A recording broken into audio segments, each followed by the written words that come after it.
Okay, so one of the first things I'd like to mention regarding the privacy policies and how the negative side was talking about how they're easier to work with now and how changing them is easier to work with now.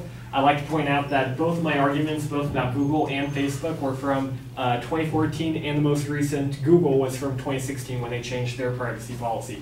So it's nothing. The newer systems that are being claimed are not really there at this point.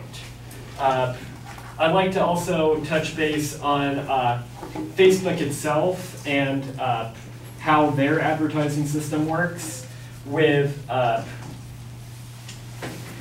they sell ad space. They make money by selling ad space to companies that reach out to us. Advertisers choose keywords or details like relationship status, location activities, and then Facebook runs the ads for the targeted subset of its users. That was reported by the LA Times. The Washington Post also reported the amount of targeting options for the advertisers to use is in the range of roughly 100 options.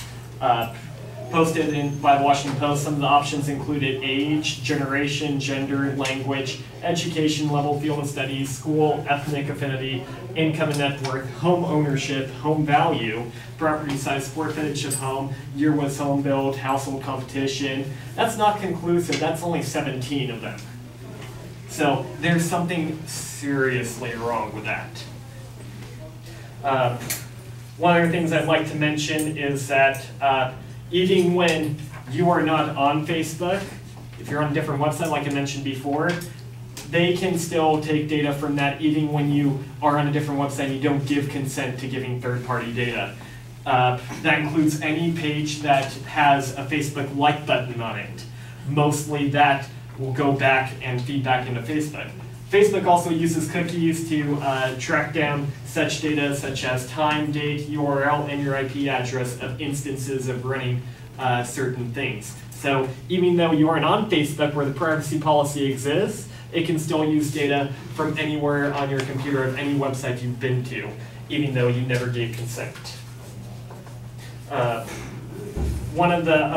last thing I'd like to point out is in regards to our plan of action. One of the things that we were talking about is based off of the amount of revenue they get per user of actually having people, instead of having their data given out, paying for the service itself. So paying to use Facebook, paying to use different websites. Quartz.com back in 2016 reported that its revenue, Facebook's revenue had reached $18 billion last year being 2015, with 40% growth since 2014, of which $4 billion in profit was made as the user base grew to 1.6 billion monthly users.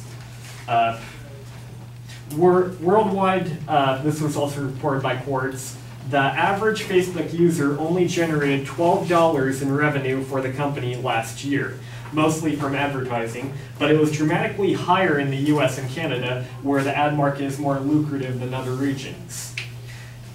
That data, the actual average person in the US, only worth $16 per year of ad revenue that Facebook gets kicked back.